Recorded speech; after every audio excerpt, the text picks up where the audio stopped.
Ok, bonjour les gens, je suis Romuald, Romuald Pila alias Romali. Je suis l'Arawak dans cette situation et aujourd'hui avec moi on a... Salut les gens, je m'appelle Paul. Ok. Paul, tu fais quoi dans la vie? Alors je suis accompagnatrice à l'emploi, j'aide les gens à rechercher du travail. Ok. Donc le nom de ce podcast ce sera Un Arawak dans la ville. Donc quel est le but du podcast? On va traiter de quelques thèmes qui sont, ou plutôt qui me sont chers. Donc mon expérience de la métropole en tant qu'Antillais, grandir aux Antilles et s'en sortir, et puis chercher de l'emploi. En dehors de ces trois thèmes-là, on parlera des thèmes d'actualité. Donc pour aujourd'hui, déjà on va commencer par les thèmes et le but du podcast. Donc pourquoi j'ai envie de parler de mon expérience de la métropole en tant qu'Antillais? C'est parce que arrivé en France la première année entre 2013 et 2014, je pensais que j'étais un mec fort et que les mecs autour de moi étaient fragiles de par leur environnement en fait. Donc tu avais des mecs qui voulaient te faire croire qu'ils gèrent leur vie, qu'ils gèrent bien leur business, etc. Mais en fait, les mecs, ils servaient à rien, ils savaient pas ce qu'ils voulaient faire. Dans des situations de confrontation, ils s'effritaient. T'avais pas l'impression d'avoir des mecs en face de toi, mais des enfants, et pire que des enfants peureux, quoi. Alors, je te rassure, je suis pas antillaise et pour vous donner la précision, je viens de Corse. Mais j'ai eu une sensation assez bizarre lorsque je suis venue m'installer à Marseille à peu près à la même période que toi, donc en 2013. Le choc des cultures a été moins grand à l'étranger quand je suis partie au Canada plutôt qu'en arrivant à Marseille. Sincèrement.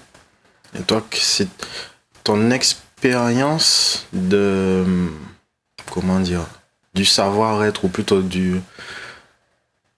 ton contact avec la métropole française et plutôt Marseille, ça t'a, enfin, pas quel, je sais pas comment le formuler, mais moi, je me suis senti étranger et presque cinglé parce que j'avais un avis définitif et informé sur les décisions que je prenais et sur les choix. Enfin, ça revient même, mais je sais ce que je fais, je sais pourquoi je le fais, je sais ce que je dis, je sais pourquoi je le dis. Mais les gens qui sont en face, ils te donnent l'impression d'avoir fait un contrat, d'avoir signé un truc ou de s'être mis d'accord pour ne pas. En fait, les gens, ils ont peur d'offenser les gens, quitte à être faux, rigoler quand il n'y a rien de drôle. T'as des comportements, c'est pas des trucs de sociopathe, mais tu rencontres jamais des vraies personnes, quoi. Je te rejoins un peu là-dessus, mais je l'analyse autrement et je pose d'autres mots dessus. On n'a pas les mêmes cadres de référence. On n'a pas été élevé avec les mêmes valeurs. Et ça, c'est culturel, hein. De toute façon, parce que en étant insulaire, on n'a pas le même rapport aux choses qu'un métropolitain. Et il faut rien y voir de péjoratif dans ce que je dis, mais forcément, notre perception sur beaucoup de choses est modifiée. Mais moi, je parle carrément, dans certains cas, d'une relative hypocrisie. J'ai pas peur de le dire. Après, de toute façon, faire dans le politiquement correct, c'est ce qu'on nous demande de faire tous les jours. Et c'est moi perso, c'est comme ça que je l'analyse. Ok. La raison pour laquelle je pense on pourra faire ce podcast et en parler. Donc là, tu es mon guest co-host, on va dire. Tu vas m'aider à faire rebondir certaines idées, faire avancer des conversations. La raison pour laquelle je me suis dit que je pourrais en parler, c'est parce que je m'y attendais pas du tout d'ailleurs. J'ai un collègue qui est arrivé en mai, qui s'appelle Levent, c'est un Roumain. Je m'attendais à rencontrer les stéréotypes, parce que clairement, aux Antilles, on n'en parle jamais, quoi, des gens de l'Europe de l'Est parce on les rencontre jamais. Tu as pas l'expérience des gens de l'Europe de l'Est, tu sais pas ce que c'est. Moi, ce que je pensais des personnes de l'Europe de l'Est, c'est que ils vivaient avec moins de moyens que nous et ils étaient malheureux, c'était dur pour eux, ils avaient accès à rien. Presque je me disais que les gens de l'Europe de l'Est étaient pires, dans des situations plus dures que les gens en Afrique, par rapport au fait que tu peux élever du bétail autant que tu veux, mais il va crever par rapport à la chaleur, ou il y aura un lion qui va le bouffer, ou un truc du genre, quoi. Et en fait, ma surprise a été de voir que le mec, il manque de rien. Le seul truc enfin, j'en ai parlé récemment avec lui, c'est que en Roumanie, t'as tout. Genre Amazon Prime, tout le bordel comme ça. Sauf que c'est du luxe. Les trucs qu'on a pour acquis en tant que Français, pour eux, c'est du luxe. Quand t'as un salaire, le SMIC là-bas, c'est 200-300 euros. Un paquet de cigarettes, ça coûte 4 euros et quelques. Si t'as des enfants, si tu fumais, ça t'aide à quitter la cigarette, quoi. Ouais. Ah ouais, non, ça c'est clair que les clopes deviennent très superflues. Du coup, c'est vraiment... Mais après, moi perso, ça a peut-être été moins rude que pour toi, dans la mesure où à la fac, j'avais déjà, grâce à la fac, la possibilité de rencontrer des étudiants qui venaient dans le cadre des programmes Erasmus. Donc, de toute région. Entre autres, j'avoue que ma dernière année de fac, j'ai été entourée de Chinois. Donc là, pour le coup, on fait peut-être pas plus opposé culturellement. Mais déjà, ça m'avait appris à me confronter à l'autre. En tant qu'insulaire, et ça, c'est ce qui nous rejoint, toi en tant qu'Antillais et moi en tant que Corse, notre rapport au territoire n'est pas le même. On est forcément plus enfermé, entre guillemets, et il faut pas mal le prendre quand je dis ça. Et c'est vrai que quand on est confronté à d'autres cultures, d'autres modes de pensée, c'est forcément un petit peu plus dur, entre guillemets. Et moi, je sais que déjà, mon premier rapport, il avait été là à la fac. Et puis après, quand je suis partie vivre à l'étranger, là, j'étais carrément... j'ai fait carrément le saut, quoi. Bon, en fait, la raison pour laquelle je parle de l'event, c'est parce que... Bon, encore au niveau des questions, est-ce qu'ils ont les moyens de se faire plaisir ou pas avec de l'argent? Ça, on s'en fout. On a tous galéré à un moment donné parce qu'on n'avait pas de sous ou quelque chose. Tes parents pouvaient pas t'acheter un iPhone. Toi, de la nouvelle génération, moi, mes parents, ils pouvaient pas m'acheter une PlayStation 2 neuve ou un truc comme ça, tu vois. Donc, ça encore, on s'en fout. Dès que tu as mangé, que tu as des vêtements sur le dos et un toit pour dormir, ça va à peu près. Mais là où on s'est rejoint, lui et moi, c'est qu'on avait la même expérience de la vie, alors qu'on était de deux endroits extrêmement opposés, quoi. Aux Antilles, le mec qui te sourit devant, qui te fait des doigts sous la table, enfin, te fait des doigts d'honneur sous la table parce que bon, on est en 2017. Donc, les mecs qui sont des serpents en Guadeloupe, on les classe. Les gens qui sont des cas sociaux, on les classe. Donc, je vais pas nommer de nom puisque je bosse encore, mais j'ai des cas sociaux au bureau et je comprends pas que mes collègues fassent semblant de pas voir. De la même façon que quand j'étais à l'AFPA, avant de trouver mon taf à Marseille, t'avais des cas sociaux et le formateur, le mec, et c'était un Hollandais, le gars, lui aussi, en étant étranger, c'est pas un pays pauvre, mais le mec, il avait une expérience de la vie différente. Le gars, il s'est rendu compte qu'il avait des cas sociaux et que chaque année, il allait avoir un nouvel arrivage de cas sociaux. Et en fait, le gars, il faisait son cours pour les mecs comme moi qui comptaient pas trop avoir le diplôme à la fin de l'année. Peut-être mais ils connaissaient pas ma situation. Mais moi, j'étais venu à Marseille pour le billet d'abord et ensuite chercher du travail et tout. Sauf que après 2-3 semaines de cours, je me suis rendu compte que je pourrais quand même apprendre quelque chose, que je pourrais me tirer avec un diplôme intéressant. Donc j'ai commencé à suivre le cours et tout. Mais le mec, il avait la même expérience que moi. Le professeur hollandais s'appelle Oscar Loger. Ouais. Le mec, prof de Krav Maga, ceci, cela. Et ce mec-là, il a appris à se défendre parce qu'il devait. Et il supporte pas les cas sociaux. Mais lui, il a appris à gérer ça d'une façon, c'était magistral. Et de la même façon, l'event, lui aussi, il a appris à gérer les cas sociaux de façon magistrale. Mais moi, c'est comme de l'eau sur une pierre bouillante à la rivière. J'entends un mec se comporter comme un cas social, je suis en train de bouillir, quoi. Je me dis, mais ferme ta gueule, t'as même pas le droit d'ouvrir ta gueule, quoi. Tu sers à rien, quoi. Tu es un cas social, reste dans ton coin de cas social, ferme ta gueule, essaie pas de ta... C'est bizarre, ces gens-là. Ils se rendent pas compte qu'ils te foutent mal à l'aise. Ils se rendent pas compte que ce qu'ils disent, c'est débile, c'est con, ça t'intéresse pas. Ils voient pas sur ton visage que ça t'intéresse pas. Ils voient pas quand ils rentrent dans une pièce que tu prends une grande inspiration pour te préparer à être mal à l'aise. Il y a des mecs que je désignerai pas, que je nommerai pas pour me préserver, mais ces mecs-là, ils rentrent dans une pièce et tu vois les femmes et les hommes se mettent en position pour les hommes et les femmes prendre des grandes inspirations. Allez, comme si c'est comme si c'était une épreuve, quoi. Le mec il rentre dans une pièce, les gens se préparent à passer une épreuve. Alors, tu le vois comme ça. Je te rassure, hein, dans un autre cadre, on n'a pas le même job. Dans un autre cadre pro.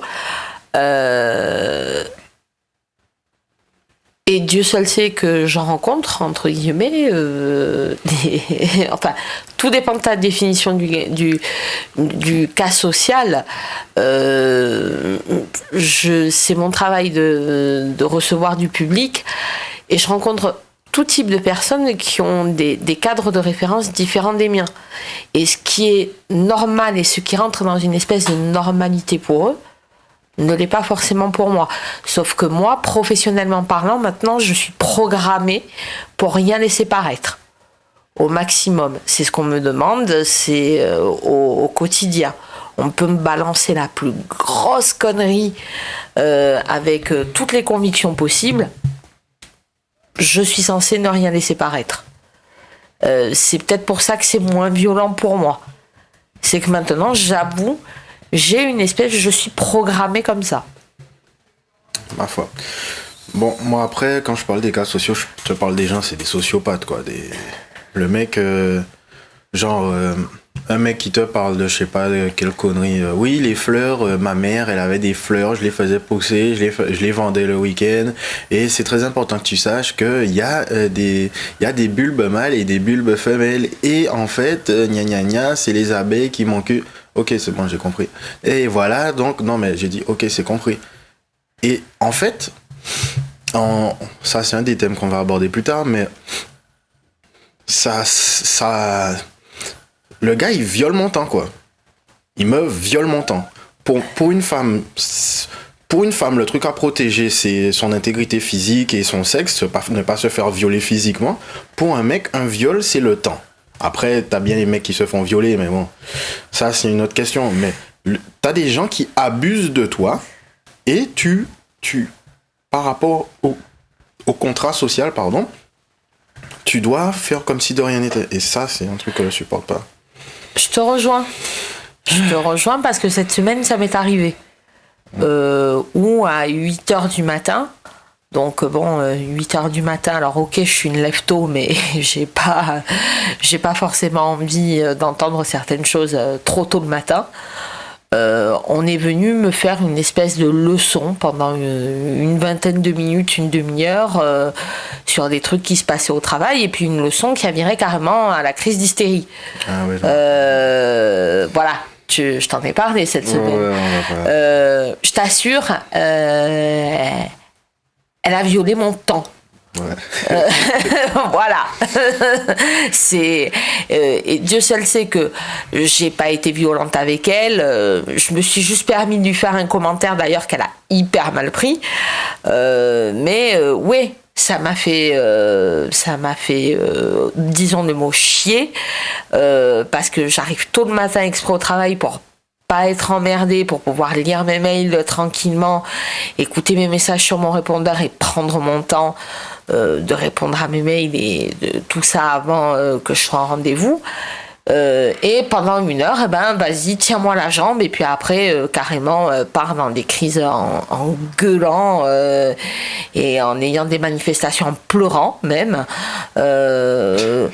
pour me dire, oui, c'est une honte, on doit se battre, machin.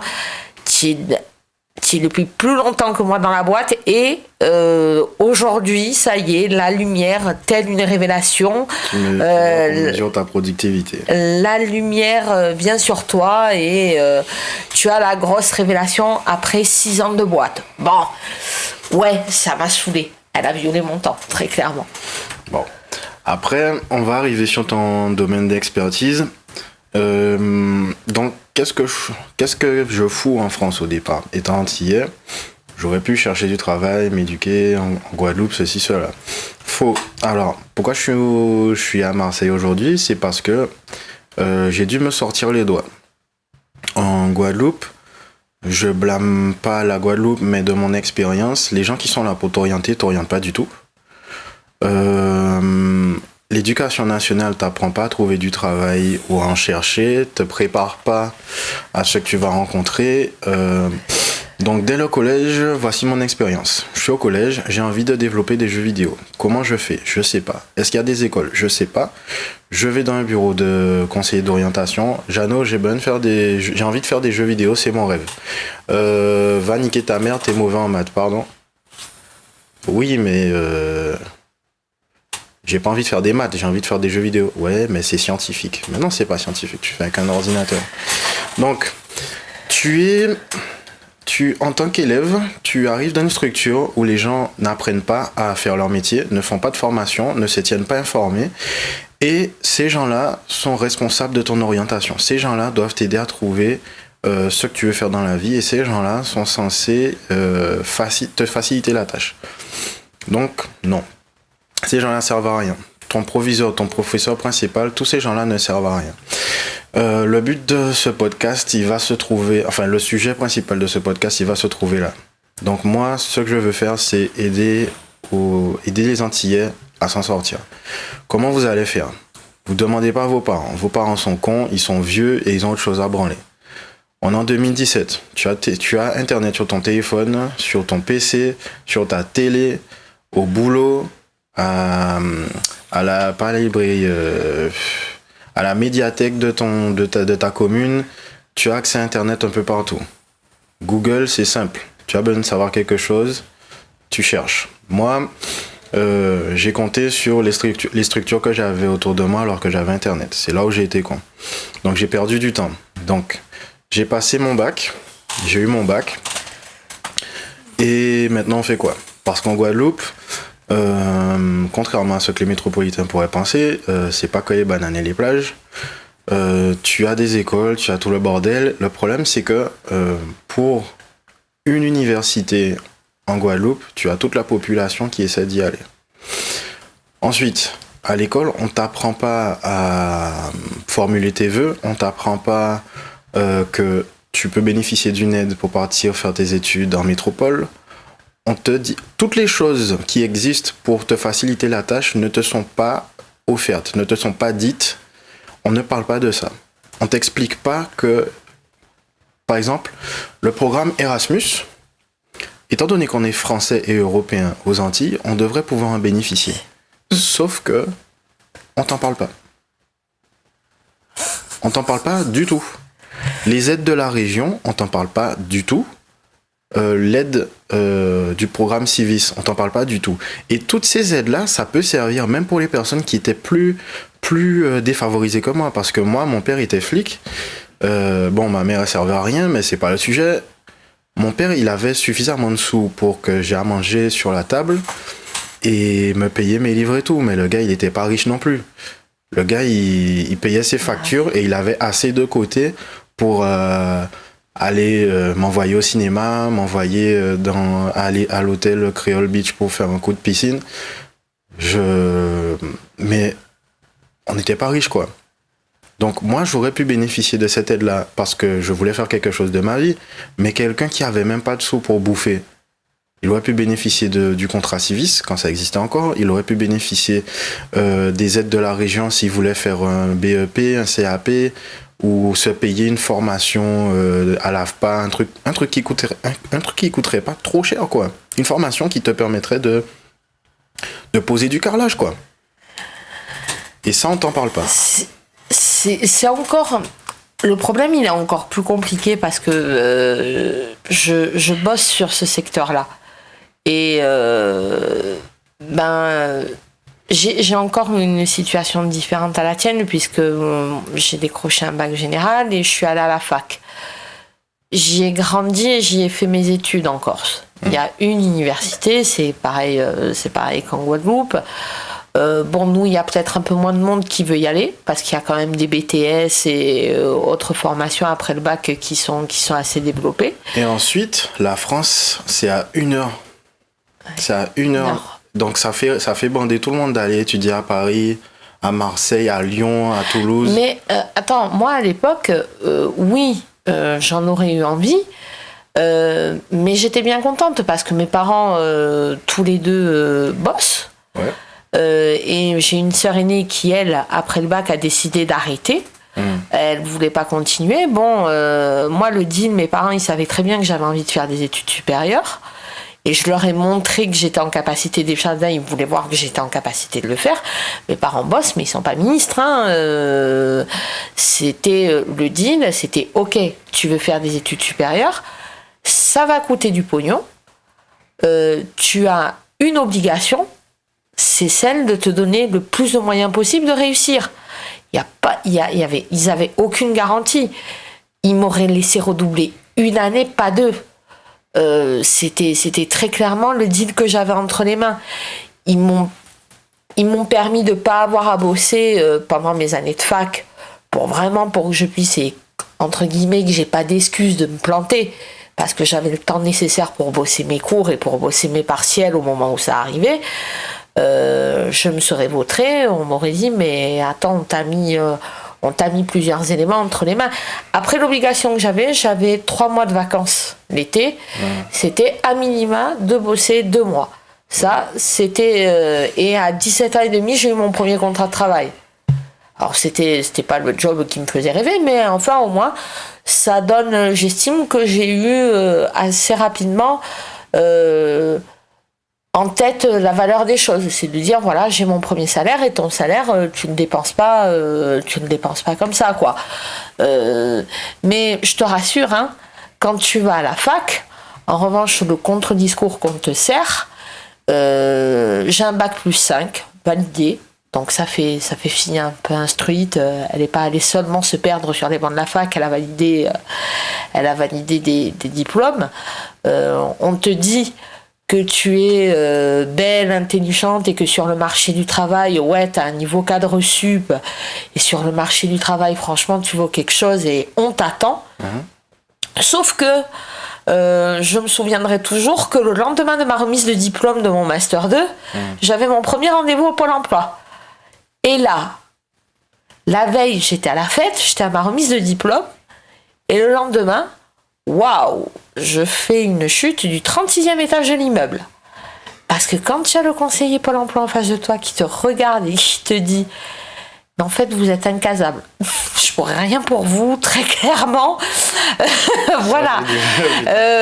Et puis, il n'a pas mâché ses mots, hein, le gars. Hein. Il me dit, mais en fait, ici, très clairement, vous avez trop de diplômes. Il faut trop vous payer et pas assez d'expérience. Donc, les employeurs ne voudront pas de vous. Ah. Et là, je t'assure, ça fait mal. Hein. c'est pour le coup. Et le gars, en plus, il était assez désarmé. Hein. Il était aussi décontenancé que moi, quoi. Donc, ce contre-envoi. Parce que le gars t'a demandé, bah, putain, qu'est-ce que tu fous là en fait. Oui, c'est un peu ça. Et puis, tu vois, ça te rassure pas, quoi. Aujourd'hui, j'en parle avec humour. Mais je t'assure que le jour où je suis sortie du Pôle emploi, ce jour-là, franchement, ça te met pas en confiance pour l'avenir. Tu te dis, ouais quoi, mais qu'est-ce qui va m'arriver ? J'étais à la fac, on m'a vendu du rêve, mais au final, je vois bien que je me suis instruite, pour essayer de me faire ma place en termes de carrière, parce que je ne le conçois pas autrement, je veux une carrière professionnelle, mais je vois bien que sur le territoire d'où je suis originaire, j'aurai pas ma place. On me la donnera pas. Parce que pour un métropolitain, franchement, tous les postes à responsabilité en Corse sont pris par des métropolitains. Ah, c'est sympa, c'est comme chez toi. Le soleil, Ouais, les il fait plages. beau, les plages, machin. Exactement. Les mêmes clichés. Bon, nous, on n'a pas les bananes, hein. Mais vous avez les figatelli. Voilà, c'est encore autre chose. Mais c'est exactement les mêmes clichés. Et sincèrement, le premier job que j'ai pris, alors j'ai pas une image de moi, j'ai pas un ego surdimensionné, mais le premier job que j'ai pris, j'étais payé 630 € par mois. C'était un contrat aidé, j'étais vacataire pour l'éducation nationale, alors que j'ai un niveau cadre sup. Je pourrais être payé autre chose, quoi. Ouais. Sans compter, je suis restée 2 ans. Alors après, je crache pas dans la soupe. Ça m'avait permis de sortir de chez moi. Voilà, j'évitais de tourner en rond. Et si j'y suis restée 2 ans, c'était qu'en attendant, voilà, rien d'autre s'était présenté. Mais aujourd'hui, quand je vois des gens pleurer et dire ma conception et ma valeur travail, franchement, elle n'est pas du tout partagée, parce que j'ai l'impression que quand je dis, des fois, le boulot, il faut le prendre parce que c'est un boulot alimentaire. Ça s'inscrit pas dans le temps. Mais c'est juste, ça te permet juste de pouvoir survivre. Et que les gens disent, ah non, mais moi, je vais pas aller faire ça pour ce salaire-là. J'entends ça dans mon bureau tous les jours. Ça aussi, ça me ramène aux repères que j'ai par rapport à ce que je croise. En métropole, les gens, ils sont pas en face des réalités. Ils vivent dans leur bulle et ils se disent que la France va prendre soin d'eux le temps d'eux, mais fuck ça, quoi. Mais bon, je vais ramener le truc là où je voulais. Donc moi, mon parcours, il est plutôt chaotique. Donc, au collège, la conseillère d'orientation écrase mes rêves. Donc, tu vas faire de l'électrotechnique. C'est pas... Il y a le mot élec. Il y a électronique, électrotechnique. Allez. Va faire de l'électrotechnique. Donc, je vais obtenir mon BEP en électrotechnique. Et là, pareil, en fait, comme ça m'intéresse pas, j'ai pas d'assez bonnes notes pour continuer dans le lycée où j'ai réussi mon BEP. Donc, là, je suis en galère. J'ai un voisin que ma mère connaissait, donc je savais que le gars était prof d'un lycée. Je lui demandais, est-ce que tu connaîtrais pas un lycée où je pourrais aller? Il me dit, tu viens dans le mien, par contre c'est un lycée privé, c'est payant. Et là je me suis dit, bon. Donc pour remettre le truc en perspective, mon père il était flic, ouais, mais le gars il avait ses problèmes dans sa vie lui aussi, donc il dépensait ses sous peu n'importe comment, mais j'avais toujours de quoi bouffer, etc. Mais j'avais pas eu de nouveaux vêtements depuis 2005. Et on était en 2008, quoi. Donc le gars, clairement, ses sous, c'était sur le minimum syndical. Donc j'avais pas eu demandé de m'envoyer dans un lycée privé. Et c'est là où je me suis bien trompé. Mon père a investi sur moi et m'a foutu dans un lycée privé. Donc je fais ma première année d'électrotechnique. Par contre, j'ai dit au mec que je vois pour l'inscription, Jeannot, j'ai envie de faire de l'informatique. Ça me rapprochait de mon projet de faire des jeux vidéo. Je veux faire de l'informatique. Il m'a dit, bon, tu fais ta première année d'électrotechnique. Si tu as des bonnes notes, informatique. Donc là, il y avait un enjeu. Donc, sur les cours d'électrotechnique, j'étais à fond. C'était le cours le plus intéressant. Enfin, c'est la matière principale, quoi. Donc, j'étais à fond là-dessus et je m'en suis tiré à 14 et 16 de moyenne en fonction du trimestre, quoi. Donc je passe en informatique, j'ai mon bac pro, mais j'ai fait une année de plus que ce que j'aurais dû faire et mon père continue à payer, quoi. Donc je fais mes années, d'ailleurs c'est là où j'ai rencontré Eddington, et je fais mes années, je passe mon bac, je Et là, comme toi, je rencontre la réalité. J'ai mon bac pro en informatique avec mention assez bien, donc je suis pas une merde, mais je suis pas phénoménal non plus. Donc je peux pas prétendre aux écoles que je veux. Et puis étant donné que je suis antillais, que j'ai pas de famille en métropole, du moins à ce moment-là, c'est ce que je pensais. Je vais pas postuler en France, surtout que mon père peut pas m'envoyer et que je savais pas que y a le Crous qui peut t'aider. Et là encore, on m'en a pas parlé. On m'en a pas parlé. On m'a dit fais tes vœux, si t'es pris, sinon démerde-toi. Et j'ai un pote qui avait postulé un peu partout en France et qui trouvait pas comme moi, qui était en galère. Et ce qu'il a fait, il a pris un prêt étudiant, il a fait des lettres à plusieurs écoles et il est parti là-bas. Il a fait ses études. Je crois qu'il a pas eu son diplôme. Je tairai son nom parce que les échecs des autres ne m'appartiennent pas. Mais bon, il a soutenu sa copine tant qu'elle était là avec lui, puisqu'ils sont tous les deux partis là-bas.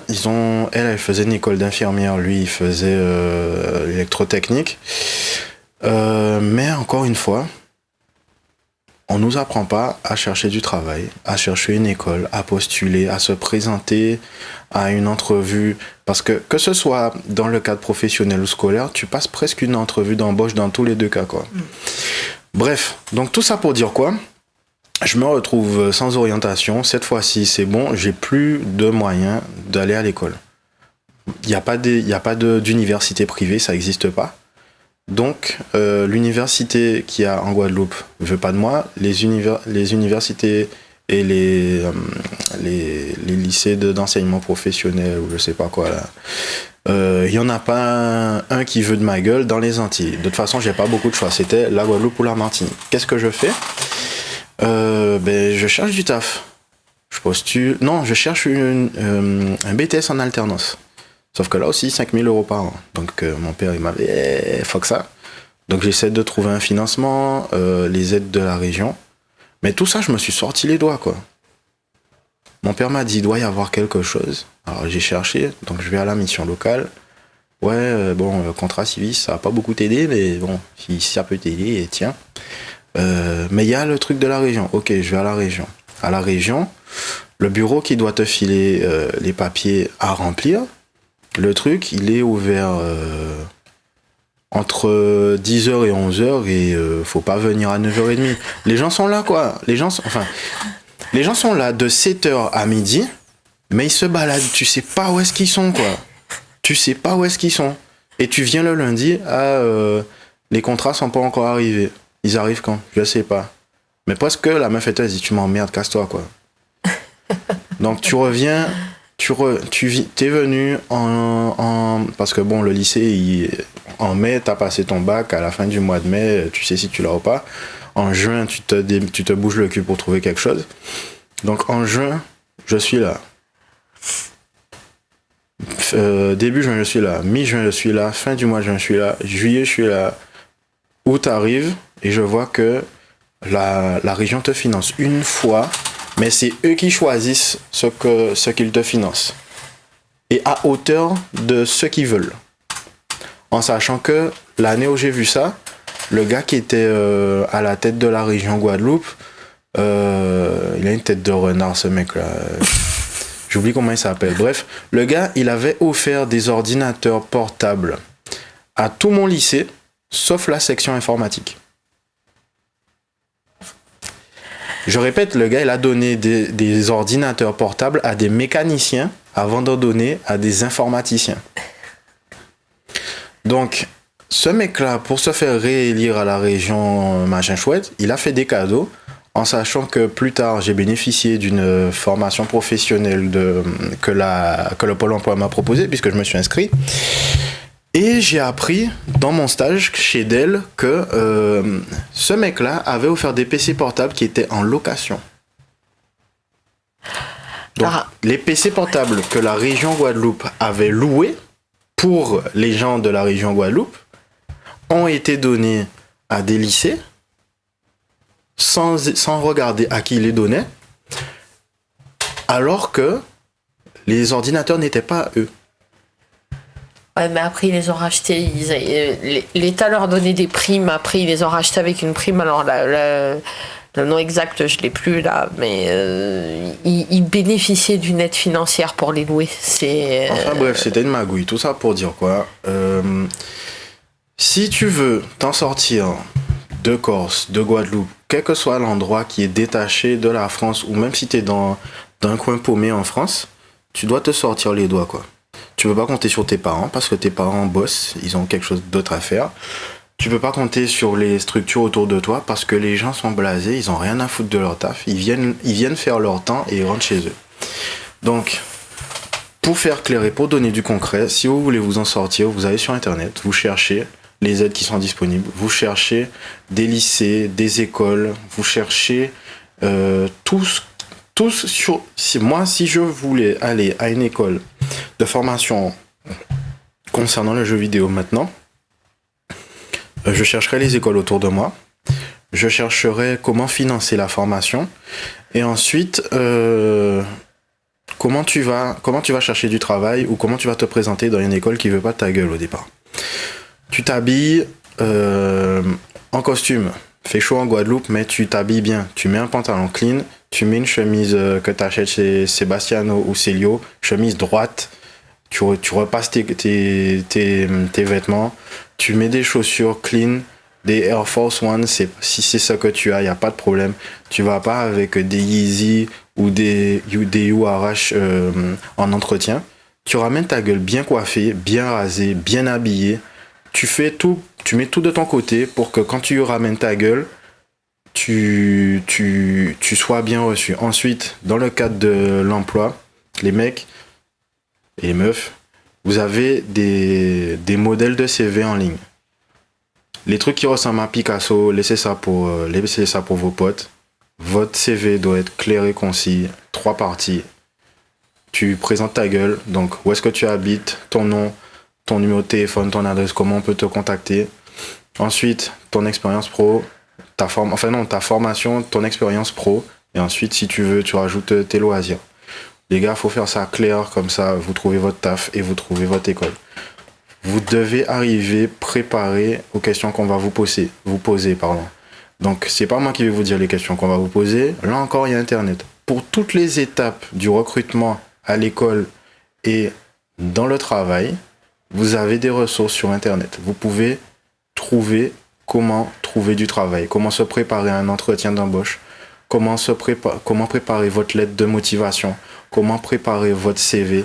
Il y a tout écrit sur Internet. Vous n'avez pas d'excuses en 2017. En dehors de ça, vous avez les conseillères de la mission locale. Merci. Voilà. Vous avez les conseillères de la mission locale qui sont là pour vous aider. En dehors de vous filer des sous parce qu'elles n'en ont pas de toute façon, elles peuvent vous aider à vous préparer. Moi, j'ai bénéficié d'une aide que dont je pensais pas avoir besoin. Ça a été une semaine de coaching où j'ai appris que, de par l'éducation que j'ai eue, non pas par mes parents, mais par la Guadeloupe, tu es censé avoir la gueule fermée parce que tu veux pas qu'on vienne te faire chier dans la rue. Tu veux pas te faire braquer, tu veux pas avoir l'air d'une victime en Guadeloupe. Donc tu as un visage fermé, tu réponds quand on te parle et tu parles que si tu as quelque chose à dire. De par cette formation-là, de par mon environnement en Guadeloupe, j'avais l'air d'un assassin et le reste du temps, j'avais l'air hautain de ce qu'on m'a dit. Sauf que moi, je sais ce que je vaux grâce à Ryzen, Eddington et Danette. Et du coup, parce que j'ai appris à savoir ce que je vaux, quand quelqu'un me dit des conneries, je l'arrête avant qu'il finisse sa phrase. Et du coup, j'apparais hautain. Donc à vous de savoir qui vous êtes, ce que vous valez. Regardez bien ce que vous valez sur Internet, ça compte tout ça. Vos emplois, à quoi vous pouvez prétendre. Les écoles, regardez vos notes. Ramenez pas trop votre gueule quand vous avez 10 de moyenne. Et que votre 10 de moyenne, il dépend d'un 5 de moyenne en maths ou un truc comme ça. Fermez vos putains de gueule. Soyez humble. Sachez ce que vous valez. Et informez-vous un maximum. Préparez vos entrevues. Préparez votre CV. Préparez votre lettre de motivation. Tout ça, ça va vous permettre de trouver du taf. Et avant qu'on vous dise oui, comme pour tout, on va vous dire non plusieurs fois. Le truc, c'est que si vous faites un max d'entretien, au bout d'un moment, ben, vous serez désensibilisé au rejet. Donc plus vous allez le faire, plus vous allez mieux vous en sortir. Pareil, si vous cherchez du taf avec Pôle emploi, les mecs, vous allez rien trouver. Par contre, vous avez des annuaires en ligne, en papier, où vous allez découvrir toutes les entreprises qu'il y a autour de vous. Il n'y a rien qui vous empêche de faire du porte-à-porte. Il n'y a rien qui vous empêche de demander aux gens si vous pouvez faire un stage. La mission locale peut vous aider avec ça aussi. Vous allez avoir des contrats de stage. Si tu veux faire de la radio, RCI ou je sais pas quoi, tu demandes un contrat de stage à la mission locale, tu y vas. Si les gens t'apprécient bien, si ça se passe bien ton stage, tu peux demander à en faire un deuxième, un troisième, ce que tu veux. Et au bout d'un moment, tu pourras demander est-ce que je peux prétendre à un emploi chez vous, quoi. Faites comme les Américains, c'est pas parce que la France vous encourage pas à le faire que vous pouvez pas le faire. Demandez un stage, mettez un pied dans l'entreprise et si vous pouvez rester, faites. Sinon, allez voir un concurrent de l'entreprise, dites-lui que vous avez fait un stage là, que ça s'est bien passé, demandez-lui si vous pouvez faire un stage là aussi.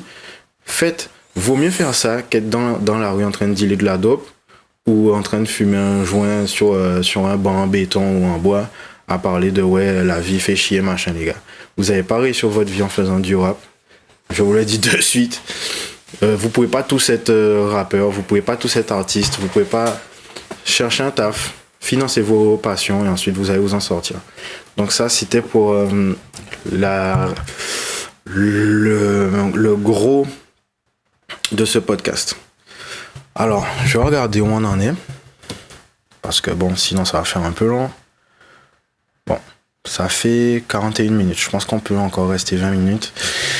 Moi, j'avais vraiment envie de parler des actualités des dernières semaines. On n'avait pas commencé le podcast avant, donc on pouvait pas en parler. Le harcèlement scolaire. Ah. Toi, tu sais déjà à peu près ce que je pense là-dessus, mais par rapport à la semaine du harcèlement scolaire, toi, t'en penses, enfin, qu'est-ce que tu as à dire là-dessus, toi? Ben, en ayant bossé dans un collège, dont je tairai le nom parce que ça amènerait pas de plus-value, je pense que la médiatisation qu'on met autour du harcèlement scolaire, parce que j'ai été aussi élève à mon tour, je trouve qu'elle vient très tard.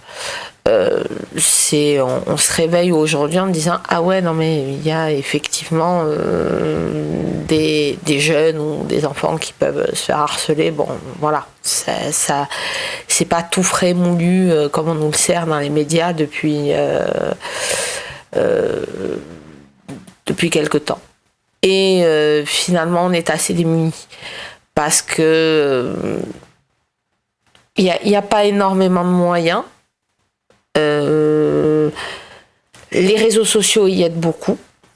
Et que derrière, quand on essaye de donner des solutions, type, et on en a parlé cette semaine, type fermer les profils sur Facebook, Instagram et autres, on nous écoute pas.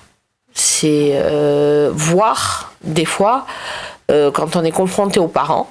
Moi, je me souviens avoir assisté à un entretien où la mère d'une gamine qui était scolarisée dans le collège où je bossais avait subi ces harcèlements. La maman, elle était persuadée d'avoir raison, et quand on est face à quelqu'un qui est persuadé d'avoir raison, la personne, on avait beau lui dire tout ce qu'on voulait, elle nous écoutait pas. Très clairement. Sauf que sa fille, ça a duré, et puis c'était grave, quoi. Et malheureusement, celle qui en a payé les pots cassés, c'est sa fille. Parce que sa fille, ça a continué, et puis pendant un bon moment. Elle n'a pas arrangé la situation de sa fille. Elle est arrivée, elle était pensée avec ses convictions, en disant oui, mais moi, c'est comme ça qu'elle doit faire. Bon, ok, très bien. Celle qui en a été le plus victime, alors sa fille, elle a été doublement victime. Elle a été victime de ses harceleurs et du comportement fermé et arc-bouté de sa maman, qui voulait écouter personne. Voilà. Au final, c'est après, il faut voir aussi parce qu'il y a le gamin et il y a les parents derrière. Pour d'expérience, ça joue. Alors moi, j'ai un avis très très différent sur ça. Toujours par rapport à mes références. La Guadeloupe, c'est pas un pays de mecs fragiles. Donc les histoires de on te fait chier à l'école, il y a deux choses qui vont se passer. Ok. Bon, il y a un voisin qui pète les plombs à côté.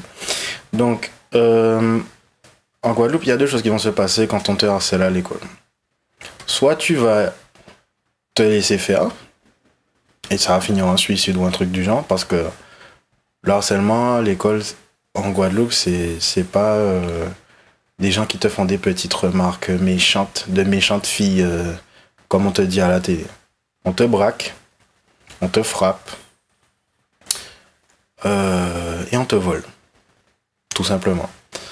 Donc, moi, là où j'en ai souffert, c'est parce que mon père m'a vendu que le monde était gentil et beau. Quand j'étais en primaire, je suis arrivé au collège et j'ai vu toute la différence. Mon premier jour en 6e, un mec se faisait emmerder par d'autres mecs, donc du harcèlement scolaire. Et moi, élevé à grands coups de Le monde est beau et joli et les films de Bruce Lee, je me suis dit, le mec il est dans ma classe, je vais l'aider. J'ai aidé le mec m'a insulté parce que je l'ai aidé, et les mecs qui le faisaient chier sont venus me faire chier. Mon premier jour de 6e, je me suis fait emmerder par deux petits PD, mais un truc j'avais pas peur d'eux. Sauf que quand ils se sont rendus compte que j'avais pas peur d'eux, ils sont allés chercher le grand frère. Et le grand frère, pensant que son frère était injuste, le mec il m'a chopé par le cou. En 6e, je faisais déjà 1m83 et 90 kg. Le mec m'a soulevé d'une main en me tenant par la gorge. Les mecs m'ont donné des gorgettes, des coups de poing. Ils ont vu que je pleurais pas. Ils attendaient une réaction en fait et je leur ai pas donné. J'ai attendu de rentrer chez moi. J'ai fait une crise d'asthme. J'ai attendu de rentrer chez moi pour faire ma crise d'asthme et je suis allé. J'ai dit plus jamais. Le premier jour, j'ai dit fuck ça. J'ai pas attendu que j'ai envie d'avoir des envies de suicide ou quoi. J'ai eu des envies de suicide ce jour-là. Mais après ça, j'ai dit fuck ça quoi. Le week-end, j'étais inscrit à un cours de judo avec mon meilleur pote Thierry. Et j'ai appris à me défendre. Quand j'ai revu ces mecs-là, il y en a un, je l'ai secoué, mais je l'ai secoué comme un shaker, quoi. Je l'ai secoué comme un shaker. Le mec, il était choqumatisé. Le mec, il s'est jamais plus rapproché de moi. Et le deuxième, je sais plus ce qu'il avait fait, en fait. Ben, j'ai porté plainte. J'ai dit, fuck ça. M'en fous, je porte plainte. Parce que le mec, il croyait que ouais, il allait m'agresser et j'allais jouer avec ses règles. Non, fuck toi, la police. Oui, mais on connaît ce mec-là, faut faire une main courante. J'ai dit, main courante? Fuck lui! Fuck lui! Mon père a dit, tu sais pas où est-ce qu'ils vont l'envoyer. On a laissé pisser. Le proviseur a parlé au gars, il a dit au gars, bon, si tu l'emmerdes une deuxième fois, il porte plainte. Donc, reste gentil. Je m'en suis bien sorti là. Mais j'ai eu d'autres mecs qui me faisaient chier. Et le truc, c'est que j'ai pas arrêté le judo parce que le mec, j'ai porté plainte contre lui, quoi. J'ai continué le judo. J'ai fait du karaté self-défense, j'ai fait de la capoeira, j'ai fait du jiu-jitsu brésilien et du MMA. Et j'ai niqué les mères. J'ai niqué les mères des gens qui me faisaient chier. Mais j'ai attendu qu'ils me fassent chier pour que je les baise. Et en Guadeloupe, aux Antilles, si t'es fragile, tu vas être pote avec d'autres mecs fragiles. Tu peux pas être fragile. Tu as pas le droit, pour ta santé mentale et pour tes parents, d'être fragile. T'as pas le droit. C'est pas un projet. Quelqu'un t'a parlé, quelqu'un t'a dit un truc chiant sur Facebook ou sur Instagram, tu bloques la personne. Elle fait un deuxième compte, tu bloques la personne. Et si t'en as marre, eh ben, va vivre ta vie. Au lieu d'être sur les réseaux sociaux, va faire un truc intéressant. Va faire de la musique, va faire de la peinture, va faire un truc intéressant. Le problème, c'est que tu as tes cadres de référence et je t'ai déjà dit, bon, c'est Ici, c'est pas du tout les mêmes. Mais ici, en fait, les gens, en fait, tout repart du même point. Parce que les gens refusent de se dire les choses franchement, on a créé, ou plutôt la société a créé, des gens faibles, mais dans leur tête. Les gens sont peut-être musclés ou quoi, mais ils sont tous faibles dans leur tête. Je comprends pas les gens ici. Je suis d'accord avec toi. Les gens sont fragiles dans leur tête. J'ai vu, il y a eu un moment où le hashtag harcèlement scolaire était le trending topic sur Twitter. Et j'ai lu que des tweets de gens qui disaient qui, au lieu de donner de la force, du courage aux gens qui sont victimes de harcèlement scolaire, j'avais que des exemples. Donc en fait, les gens, et on a vu ça sur Télématin un matin, dans Télématin, on t'apprend comment harceler quelqu'un. Mais on t'apprend pas comment résoudre le problème. À aucun moment on te dit, va apprendre un art martial.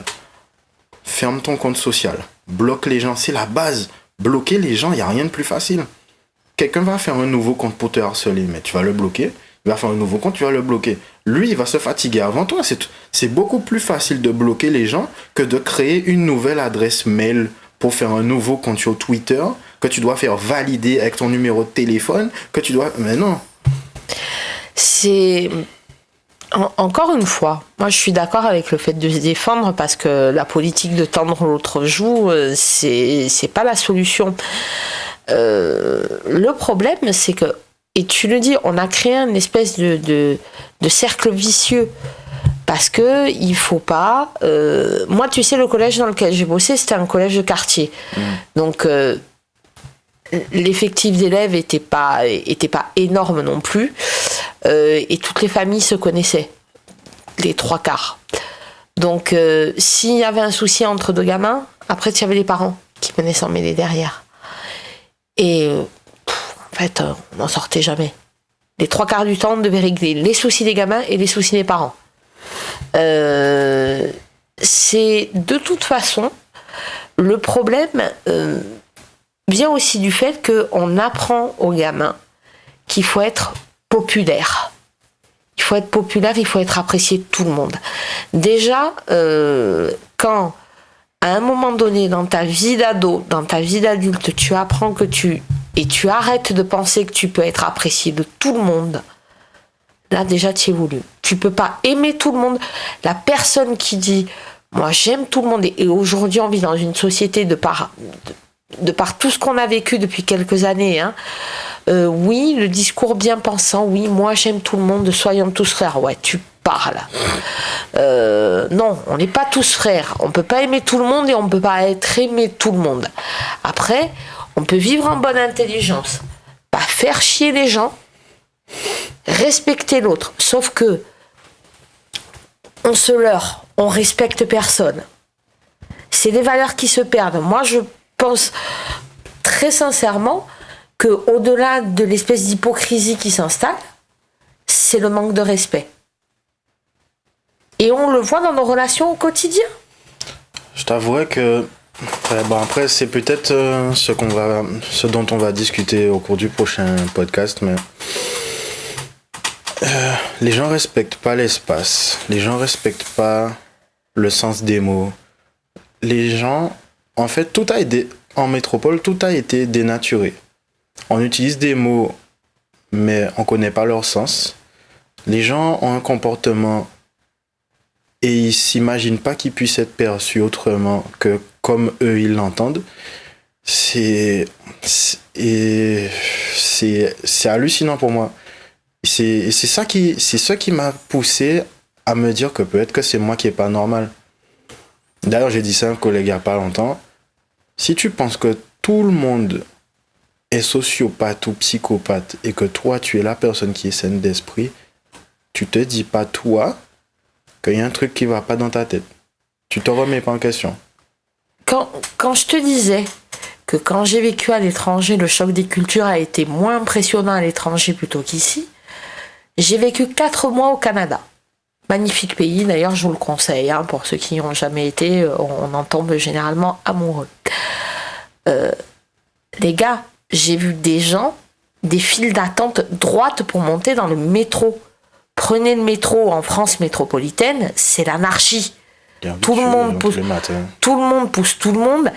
Et sachez une chose, c'est que quand vous prenez le bus là-bas, c'est que les gens respectent la file et que si vous coupez la file, généralement les gens qui coupent la file là-bas, c'est les Français. Hein. Ils les reconnaissent. Il n'y a qu'un Français pour couper les files. Les gens respectent la file et sachez que le conducteur de bus, selon le comportement que vous avez, si vous avez coupé la file, il peut vous dire non, tu prends le prochain. Tu montes pas, tu prendras le prochain. Alors ça vous arrive une fois, ok. Je vous assure qu'au bout de la 5e, peut-être même avant, si vous avez un tant soit peu de bon sens. Je vais te dire là déjà un problème. Si tu me dis que tu attends 5 fois avant de comprendre, putain. Ah oui, non, mais il y a des gens chez qui ça arrive, hein, il faut pas se leurrer. Les administrations, c'est pareil. Vous arrivez là-bas, vous avez des files bien droites, les gens attendent patiemment, vous n'entendez personne gueuler en disant « ouais, j'attends ». Les gens, quand ils vous disent bonjour là-bas, c'est « bonjour, comment ça va bien ?» Déjà, ça donne le ton. Moi, je trouve que j'aimais plutôt bien cette façon. Autant les premières fois, ça m'avait paru bizarre, mais j'aimais plutôt bien cette façon de dire bonjour. Parce que la personne, elle se soucie de savoir comment tu vas. Et quand je dis que quand je suis venue m'installer, avant 2013, j'étais venue, j'avais fait des voyages, que ça soit sur Marseille, sur Paris, mais j'étais jamais restée bien longtemps. Et quand je dis qu'en 2013, quand je suis arrivée, ça a été, pour moi, ça a été plus violent qu'au Canada, c'est sérieux. Parce que personne ne regarde personne. Personne n'en a à foutre. La personne te pousse, te fait mal, elle n'en a rien à foutre. Toi, tu te retournes pour dire pardon ou excusez-moi, c'est toi l'extraterrestre du coin. J'avoue. Et on pratique ça au quotidien. Hein. Ouais. Bon.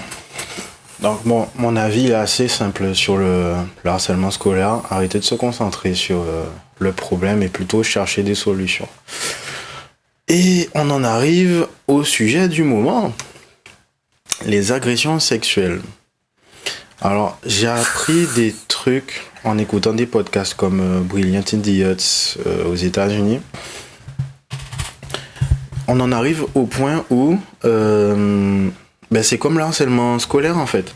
Les gens, au lieu de chercher des solutions, de dénoncer les personnes qui les ont harcelés ou agressés sexuellement, tout le monde veut dire moi aussi, j'ai été une victime. Tout le monde veut être une victime. Et en fait, ça arrive au point où t'as des gens qui te disent j'étais dans un ascenseur et un mec a sorti sa bite. J'étais moi aussi victime d'agression sexuelle. Le mec t'a pas touché. Le mec était dans ton dos. T'as vu sa bite. Et quoi? Ça t'a foutu mal à l'aise. Ok, tu dis à la personne range ta queue, tu me fous mal à l'aise. T'en arrives au point où tu as des victimes du Vietnam. Bon, je vais donner une perspective avant de faire ma caricature. Tu as Gabrielle Union, c'est l'exemple que j'ai entendu le plus souvent revenir. Cette femme-là était déjà une actrice, ou c'est peut-être arrivé avant qu'elle ait sa carrière, mais la meuf, elle rentre aux toilettes, un mec l'a suivi, une grande droite dans sa gueule, et il la viole. Et toi, tu te plains parce qu'un mec a sorti sa bite dans un ascenseur. Mais ça, c'est un problème aussi comportemental. C'est aujourd'hui, on en arrive, c'est à celui qui en a. C'est moi, j'ai plus souffert que toi. Non, c'est même pas ça. Les gens, ils veulent l'attention. Ils veulent les likes. Ils veulent. Ah, c'est dur, hein. Parce que moi, j'arrive dans un meeting de vétérans de la guerre, des mecs, des bérets verts ou des légionnaires. Les mecs disent ouais putain l'Afghanistan et même la guerre d'Irak c'était chaud, j'ai vu un mec à côté de moi mourir et tout, moi j'ai pris une balle, heureusement ça m'a frôlé l'épaule, ça m'a ouvert la peau, mais bon ça c'est pas resté logé dans mon os. Et toi tu viens dire ouais putain le week-end dernier au paintball je me suis pris une bille sur la poitrine, excuse-toi, ça fait mal. Lol quoi. Oui. Et c'est effectivement, c'est être vu. Moi, je te dis, je pense qu'il y a des deux. Je pense que c'est être vu, que les gens que les gens disent ah ouais non mais putain le gars attends tu te rends compte de ce qui lui est arrivé mais c'est aussi de dire je pense il y a une surenchère, c'est aussi de dire oui c'est de l'égocentrisme hein. C'est aussi de dire tu te rends compte moi ce qui m'est arrivé. Mais le pire dans tout ça c'est que il y a eu l'affaire Louis C.K. C'est un humoriste que j'aimais bien mais le gars il a un humour ça commence à être, enfin pour moi ça commence à être con tu vois. Mais il a toujours dit qu'il était un vieux pervers. Et ce mec-là, son délire à lui, c'était de demander à des femmes est-ce que ça te dérange si je me branle? Et ben voilà, la réaction que tu as eue, la plupart des meufs, elles ont eu celle-là. Ça les a fait marrer. Mais elles n'ont pas dit non. Et elles n'ont pas dit oui. Donc le mec, si tu veux pas faire un choix, le gars, il a fait un choix. Je dis pas que c'est le bon choix à faire. Mais le gars, il sortait sa bite et il se branlait. Toi, t'es une femme, tu vois ça. Qu'est-ce que tu fous encore là? Parce que dans toutes les situations où les meufs, elles ont dit moi aussi, j'ai été victime d'agression sexuelle, Louis C.K. Il s'est branlé devant moi. À aucun moment, les meufs, elles ont dit il bloquait la sortie, il m'a tenu, il m'a retenu. Le viol et une agression sexuelle, c'est quand tu n'as pas le choix. Violer quelqu'un, c'est lui retirer le choix. Violer quelqu'un, c'est ça. Il n'y a rien, il n'y a pas de demi-mesure, il n'y a pas de gris, machin. C'est noir ou blanc. Si tu as le choix, tu n'as pas été violé. Si on t'a retiré le choix, tu as été violé. Après, on va te dire Harvey Weinstein, sauf que Harvey Weinstein, ou Harvey Weinstein, le gars, il retenait des meufs, il fermait des portes, il retenait des meufs de son poids ou de sa force. Il faisait des trucs pour que les meufs puissent pas se tirer. Donc là, effectivement, il y a agression sexuelle, il y a viol. Mais le mec, il te dit, est-ce que je peux me branler devant toi? Tu réponds pas et tu restes regarder. Il n'y a pas eu agression, là. Il n'y a pas eu viol.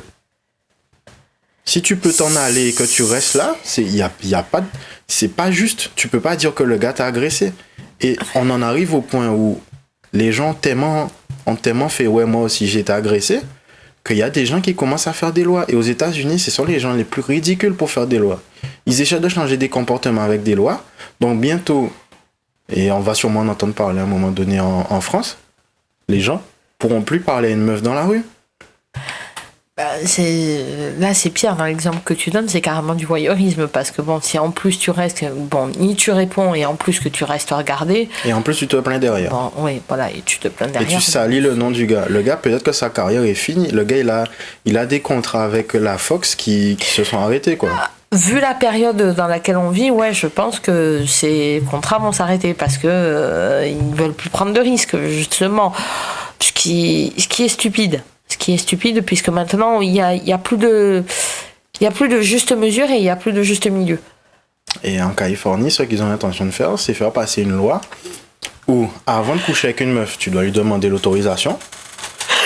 Pendant que tu es dans la meuf, tu dois lui demander si elle est encore d'accord. Et mais qui est là pour prouver qu'elle a dit oui à toutes ces questions-là? Qu'est-ce qui ruine le moment plus qu'un contrat sur la table? Bon, on va niquer, mais avant, tu peux signer que tu es bien d'accord. Et par la définition, le détournement de la définition du mot viol, moi, j'ai jamais demandé à une meuf, alors tu viens chez moi, mais on est d'accord qu'on va niquer. Là, j'ai mis ma main dans ta culotte. On est d'accord que c'est pour te niquer. Ah, mais c'est complètement grotesque dans la mesure où on peut... une meuf qui sort dans un bar, dans une boîte, on met un cacheton dans son verre. Là, il y a agression sexuelle et il y a viol. Là, il y a un crime. Et il y a un rapport non consenti. Mais voilà, c'est ce que je te dis. Il n'y a plus de juste milieu. On met pas tous les facteurs sur la table et on jauge pas en fonction de tous les facteurs, ni de tous les éléments. Et c'est là où maintenant on te parle d'agression sexuelle. Pour moi, c'est des fourre-tout.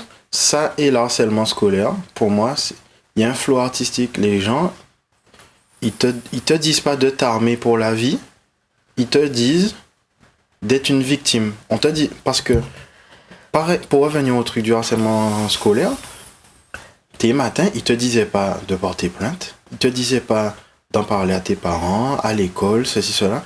Ils te disent, il faut parler avec le professeur, mais le professeur, il est pas là pour t'aider. Le gars, il est là pour faire son taf. Il va pas s'occuper de ta vie privée en plus. Alors, si tu peux parler à un prof, et heureusement que il peut y avoir cette capacité d'écoute. Mais il va prouver comment que tu as été réellement... Voilà. Après, il n'est pas en capacité. Il va être attentif, il va essayer de voir des signes. Mais tu n'es pas H24 avec le gamin. En dehors de ça, même si le prof est là pendant qu'un élève donne un coup de poing à un autre élève, si l'élève qui est victime du harcèlement ne dit pas que lui, il m'a frappé et le prof était là, il a vu, si le prof va dénoncer la situation et que l'enfant en face dit « Non, je suis tombé », ça sert à rien. Mais tu sais, je bosse avec... on a depuis le début de l'année des assistantes sociales dans la boîte dans laquelle je bosse, et c'est bien parce qu'on en avait besoin. Ouais. Avant d'envoyer auprès des services de l'État, c'est bien qu'on en ait dans nos murs. Et elle m'expliquait un truc. Elle me disait, voilà, quelqu'un qui a été victime, une fille, on parlait des cas de violence conjugale, parce qu'on peut en avoir.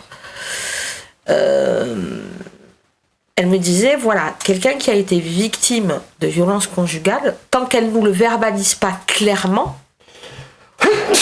Pardon. On peut voir tous les signes qu'on veut, tant qu'elle ne nous dit pas clairement, tant qu'elle verbalise pas clairement, j'ai été victime de violence conjugale, il s'est passé ça, ça, ça et ça, il m'a frappé ou autre, on peut rien faire. Rien du tout. On n'a pas de pouvoir d'action. C'est ça. Et ce que j'ai vu sur Twitter, c'est que les gens te disaient que il faut arrêter de dire que le problème vient de la victime. Le problème vient pas de la victime, par contre la solution vient de la victime. La victime de viol, la victime d'harcèlement scolaire ou d'harcèlement sexuel, c'est la personne qui a la solution entre ses mains. Tu as la solution entre tes mains. Si tu es victime d'agression ou d'harcèlement sexuel, tu dois dénoncer la personne ou tu dois enregistrer la personne en train de te parler mal ou un truc comme ça. Tu dois te protéger et protéger les gens qui vont venir après toi si tu quittes le taf. Ce que beaucoup de gens oublient, c'est qu'on a tous un pouvoir d'agir sur tout.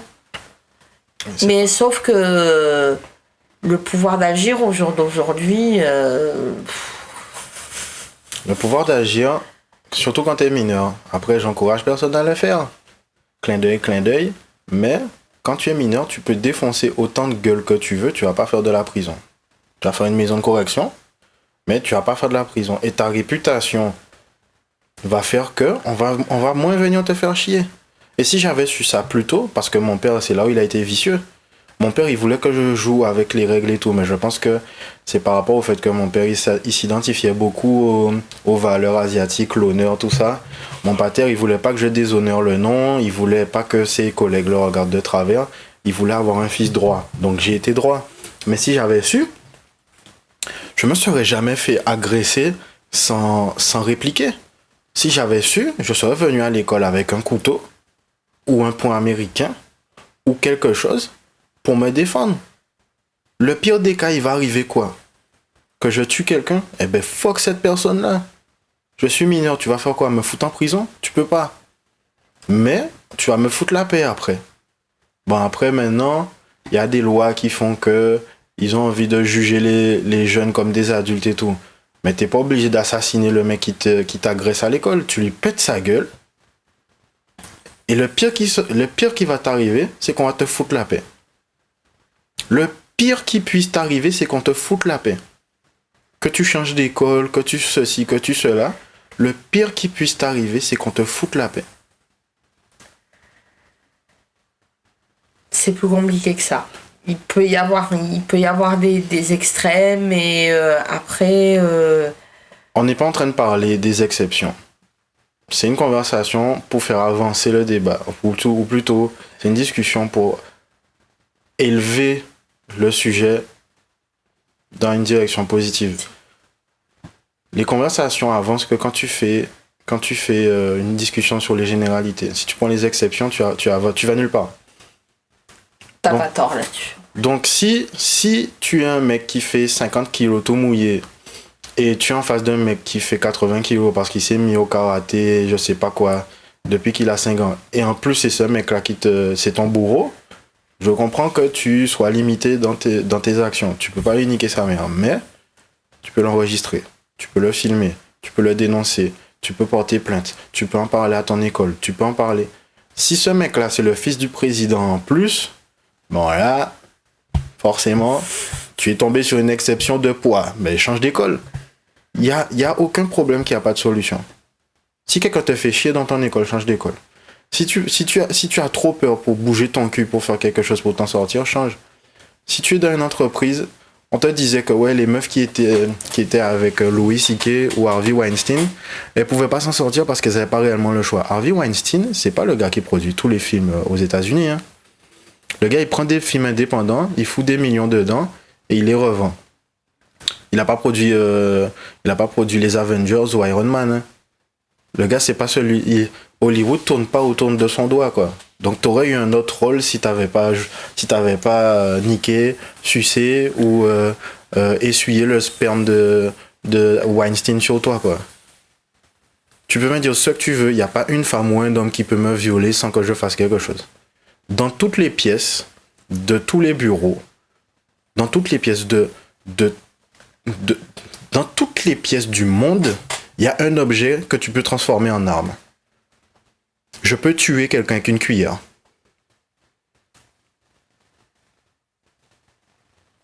Tu peux crever quelqu'un avec un cadre de photo. Le cadre de photo rond là avec tes grands-parents, je suis sûr que je pourrais être créatif avec. Donc faut pas déconner. Tu peux te défendre à tous les moments. Après, tu es choqué que quelqu'un fasse un truc aussi sorti de nulle part, je peux comprendre. Mais réveille-toi à un moment donné, quoi. Moi, j'ai été braqué, j'ai été agressé. Je me suis pas dit, oh, qu'est-ce que je vais faire? J'ai fait quelque chose et ensuite, je me suis demandé si c'était la bonne action ou pas. Mais essaie de t'en sortir. Il y a un requin dans l'eau et toi, tu fais, oh, un requin dans l'eau. Ben non, bouge ton cul, sors de là, quoi. Oh, un requin de l'eau, il se rapproche. Qu'est-ce que je fais? Le mec, il a éjaculé sur toi. Ah, j'ai été agressé. Bon, Harvey Weinstein, il n'y a pas d'excuse. Ce mec-là, il agressait vraiment les meufs. Mais Louis C.K., le gars, il s'est branlé. Tu pouvais sortir de la pièce. Tu pouvais dire, range ta queue. Tu pouvais dire, non, j'ai pas envie. Tu pouvais lui mettre un coup de pied dans les couilles. Tu pouvais lui crever les yeux. Tu pouvais mettre tes 2 doigts dans son nez. Tu pouvais lui foutre une droite. Tu pouvais prendre tes chaussures et lui enfoncer dans la gorge, dans les yeux, dans les oreilles. Tu pouvais lui tirer les cheveux. Tu pouvais faire tellement de trucs. T'as rien fait, t'es resté là. Le mec est éjaculé. T'as pas été agressé, ferme ta gueule. Excuse-toi, mais ferme ta gueule, quoi. Donc, ok, c'est pas un comportement à avoir. C'est pas un comportement professionnel. C'est pas quelque chose à faire. Mais le gars te demande s'il peut. Tu dis rien. Tu dis pas oui, tu dis pas non. Il sait pas. Il tente. Après, bon, j'excuse pas les comportements oui, voilà. de déviance sexuelle ou les gens qui agressent d'autres gens, mais les gars, faut arrêter d'être des victimes, quoi. Bon, ben, je pense qu'on va laisser l'honnêteté morale pour un prochain podcast. Je crois que même on a abordé en fait l'honnêteté morale sur ce podcast. Donc moi je suis Romuald Pilar alias Romali. Je vais mettre mes infos pour me joindre dans la description. Toi, je sais pas si tu veux communiquer tes liens genre LinkedIn ou un truc comme ça qu'on puisse te trouver. Je pense qu'on va sûrement reparler de l'insertion professionnelle et puis des différences de culture au cours des prochains podcasts. Et puis il y aura sûrement un autre scandale à la con la semaine prochaine, quoi. Oui, de toute façon, les sujets, je pense qu'on est très loin d'en avoir fait le tour et puis peut-être qu'il y aura des questions aussi, qu'il y aura d'autres questions qui viendront en tout cas.